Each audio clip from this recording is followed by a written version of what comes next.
Mbak, jadi sampean ora tau nganggo cawet to. Mau ditempeli cancoplas tok.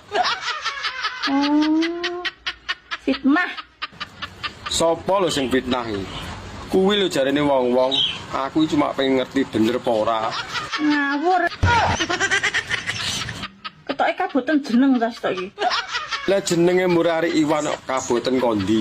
Lah iya apa ora kok. Wong kene bendino salin katoke. Dianggep gak gatelen tapi ora katokan kok nganggo tensoplas tok iki. Lah ya mbuh wong sing ngrasakne kono teko aku. Jangko lah jembutku semriwing ora nganggo katok. Ya apik to koyo dikipasi ben ra sumuk. Yo nek tensoplas iki ora enek rasane apa-apa nek mengandung mentol. Gak yo perih kabeh. Ya malah anceles to. Rumasamu nggonku korengen ta nganggo tensoplas.